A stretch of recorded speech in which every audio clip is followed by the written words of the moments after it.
Very good noon, all of you. Very good noon. Hello, everyone. How are you all? Welcome back to Shaping Minds Minu. And today we will continue with our Unit 9, that is Sociology, UGC Net Paper 1. Okay? UGC Net Paper 1, People, Development and Environment. ठीक है, उस topic पे हम लोग हैं. And I'm Dr. Meenu Dalal. I'm your Sociology and UGC Net Paper 1 educator. Okay? So let's start with acceptable noise. ठीक है, noise के बारे में हम पढ़ रहे थे. कितना एक्सेप्टेबल, मैंने आपको कल डेसिबल्स, फ्रीक्वेंसी, वेवलेंथ, ये सब कुछ पढ़ाया था. अब आप समझेंगे कि कितना नॉइज एक्सेप्टेबल है, कितना आप नॉइज कर सकते हैं एनवायरनमेंट में और कितना नहीं कर सकते. ठीक है, WHO ने कुछ नॉइज का कुछ लेवल्स जो हैं वो रेकमेंड किए हैं कि इससे ज़्यादा नॉइज आप लोग नहीं कर सकते, आप ज़्यादा ध्वनि प्रदूषण नहीं फैला सकते. ठीक है, आप देखिए उसमें क्या क्या है. नॉइज के लेवल हैं कुछ एक्टिविटीज के अकॉर्डिंगली. अब देखिए कैसे, जैसे कि आपके घर में मान लीजिए कोई फंक्शन है तो आप एक लाउड स्पीकर का यूज़ कर रहे हैं, कोई मैरिज है आप गाने चला रहे हैं, दैट इज़ डिफरेंट थिंग. आप डेली डेली तो वो सब चीज़ें नहीं कर रहे. तो डिपेंड करता है कि क्या एक्टिविटी है, उसके अकॉर्डिंगली जो लेवल्स हैं वो डिसाइड किए गए हैं कि इतना रिकमेंडेड है. इससे ज़्यादा आप लोग क्या नहीं कर सकते, आप लोग इससे ज़्यादा नॉइज़ पॉल्यूशन नहीं कर सकते. ठीक है, लेस देन 30 dB यानी decibel in bedroom for a night. अगर आपको रात को सोना है, सोने जाना है, तो 30 डेसिबल से लेस देन, ठीक है, लेस देन 30, इतना आपका वो होना चाहिए. 30 डेसिबल जो है आपका रूम में नॉइज होगा उतना तो चलेगा, 30 से कम होना चाहिए. उससे ऊपर होगा तो आपको एक अच्छी नींद नहीं आएगी. ठीक है, फॉर अ साउंड स्लीप. ठीक है, हम यहाँ मेंशन कर सकते हैं for sound sleep. Sound sleep के लिए बेडरूम में लेस देन 30 डेसिबल रिकमेंड किया गया है. लेस देन 35 डेसिबल क्लासरूम में. ठीक है, फॉर अटेंटिव क्लास. ठीक है, या फिर हम लिख सकते हैं फॉर लर्निंग. ठीक है, अफेक्टिव लर्निंग हम कह सकते हैं. ठीक है, अगर आप अफेक्टिवली क्लास में पढ़ाना चाहते हैं कि बच्चों को सब कुछ समझ में आए जो भी आप पढ़ा रहे हैं, तो उसके लिए 35 डेसिबल से कम नॉइज पॉल्यूशन, नॉइज जो है वो होना चाहिए.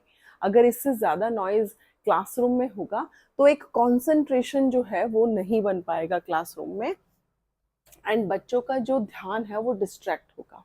इसलिए ये जो लेवल्स दिए गए हैं वो याद रखने ज़रूरी है. 35 for the classroom. Okay, for affective learning.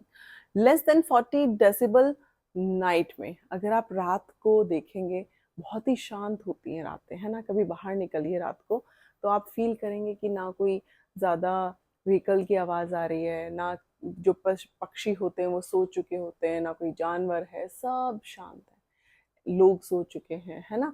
कहीं से भी किसी भी तरह का नॉइज़ आपको उतना ज़्यादा सुनने के लिए नहीं मिलेगा. तो रात के टाइम पे 40 डेसिबल से नीचे का जो नॉइज़ है वो एनवायरनमेंट में होता है और वो होना चाहिए. इससे ज़्यादा नहीं होना चाहिए, क्योंकि फिर क्या होगा, फिर एक अच्छा एनवायरनमेंट, हेल्दी एनवायरनमेंट जो है वो क्रिएट नहीं हो पाएगा. ठीक है, इसीलिए ये कुछ रिकमेंडेशंस हैं जो दी गई हैं. ठीक है, next is excess of 85 dB for 8 hours.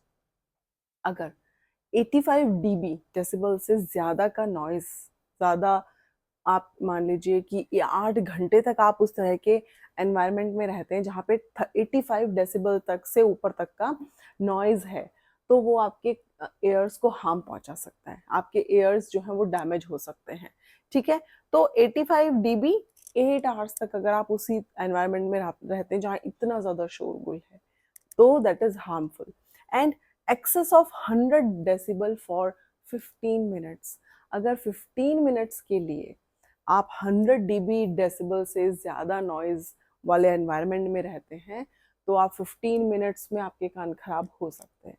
ठीक है, 15 मिनट्स में आपके कान खराब हो सकते हैं.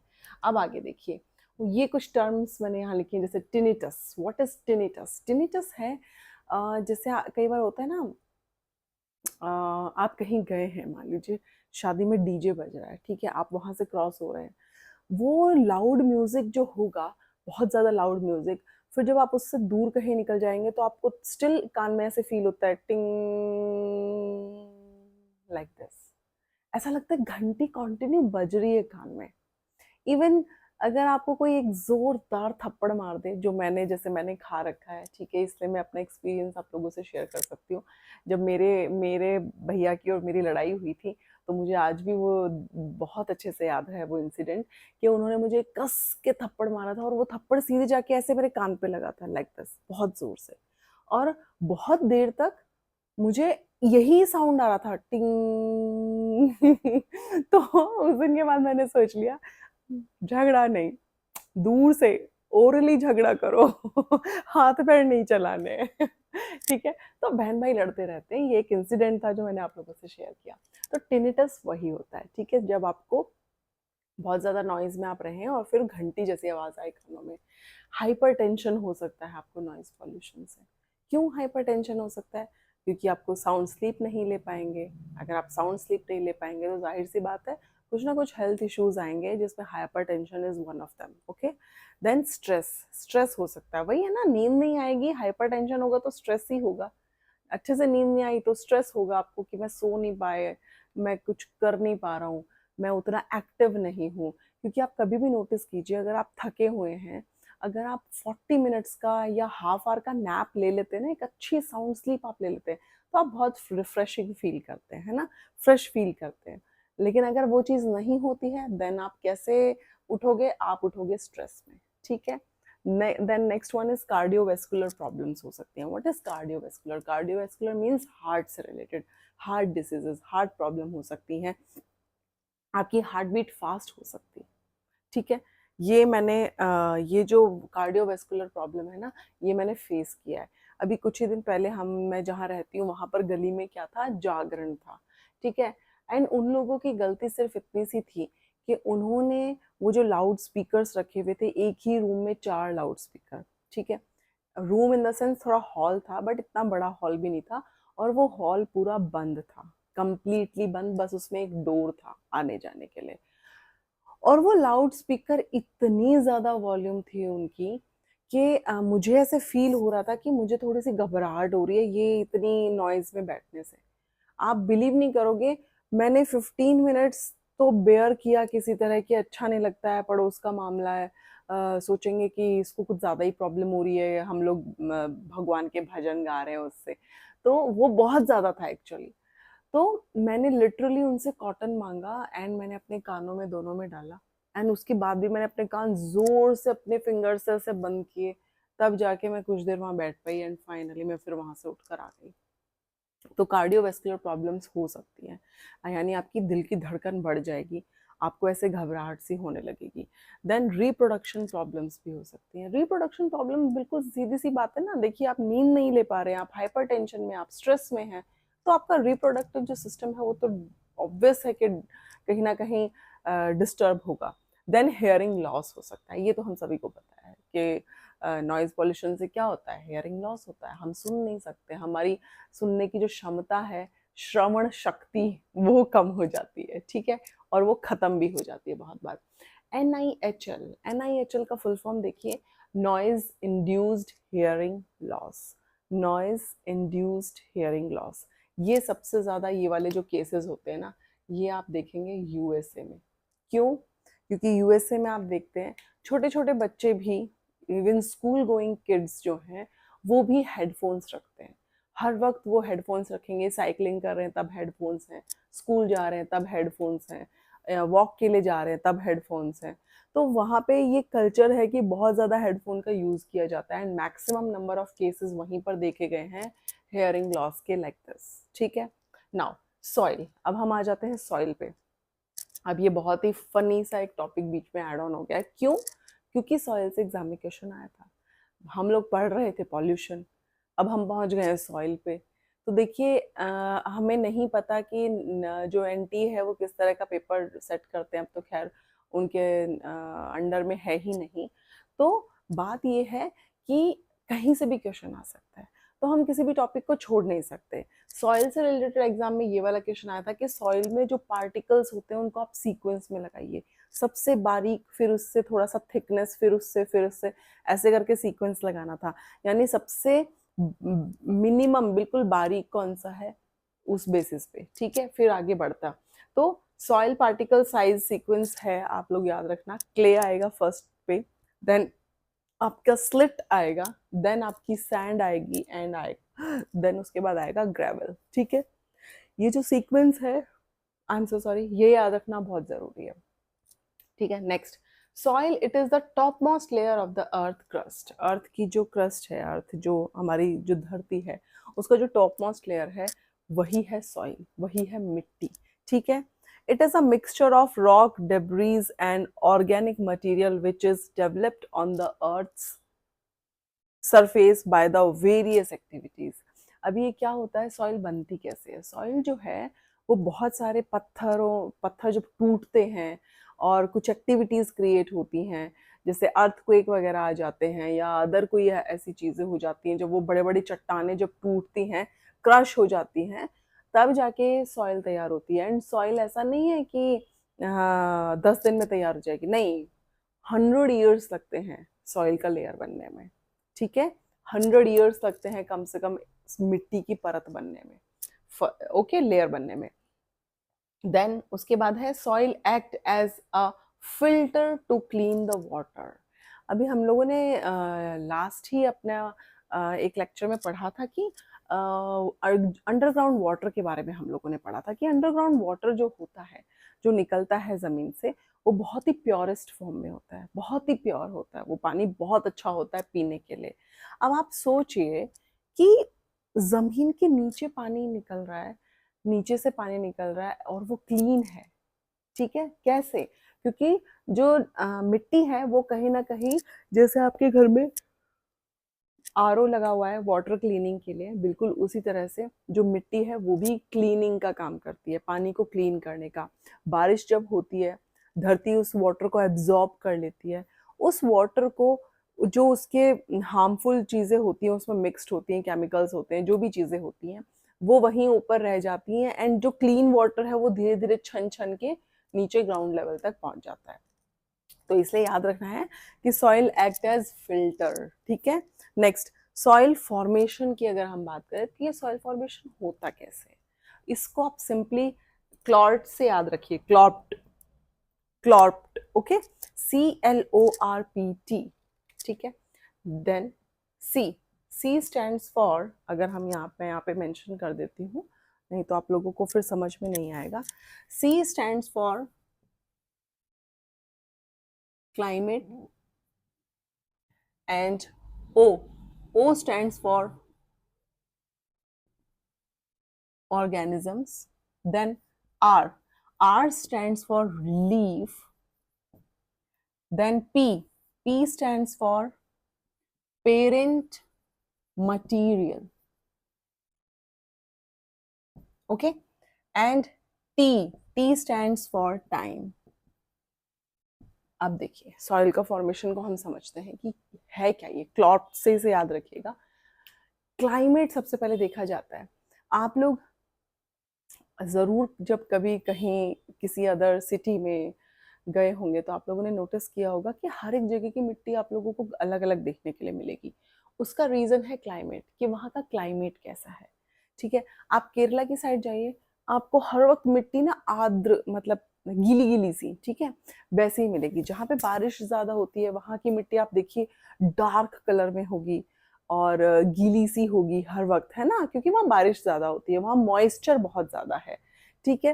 तो क्या है कि क्लाइमेट पे भी डिपेंड करता है कि मिट्टी किस टाइप की होगी। देन उसके बाद ऑर्गेनिजम्स, ऑर्गेनिजम्स होता है कि किस तरह का वहाँ पर वेजिटेशन होता है। आप देखेंगे हर एक जगह अलग अलग तरह के क्रॉप्स, हर अलग अलग तरह का वेजिटेशन होता है। बहुत सारी चीजें हैं, अब जैसे राजस्थान आप जाएंगे तो वहाँ पे चने, मोठ, मूंग दाल, ये ज्यादा ग्रो होता है। लेकिन अपने हरियाणा में अगर आप देखेंगे तो हरियाणा में गेहूं ज्यादा होता है। पंजाब की साइड चले जाइए आप, वहाँ पे चावल बहुत ज्यादा होता है। और भी आंध्रा की साइड आप चले जाइए, वहां भी चावल ज्यादा ग्रो। तो ये क्या चीजें हैं कि हर एक जगह का क्लाइमेट, फिर क्लाइमेट पे डिपेंड करेगा वहाँ कैसा वेजिटेशन होगा, वहाँ क्या चीज़ें ज़्यादा ग्रो होंगी। असम की साइड चाय ज़्यादा ग्रो होती है, केरला की साइड आप देखेंगे वहाँ कॉफ़ी ज़्यादा होगी, मिलेगी आपको। आप देखते हैं नारियल के पेड़, अपने हरियाणा में, मैं हरियाणा से हूँ, तो हरियाणा में आपको नारियल के पेड़ नहीं मिलेंगे। आप केरल साउथ की साइड जाइए, पेड़ ही पेड़ है नारियल के। तो ये क्या है, ये डिपेंड करता है कि क्लाइमेट कैसा है, क्लाइमेट के बाद डिपेंड करता है कि वहाँ का क्लाइमेट के ऊपर भी डिपेंड करता है कि वहाँ की धरती कैसी है, मिट्टी कैसी है।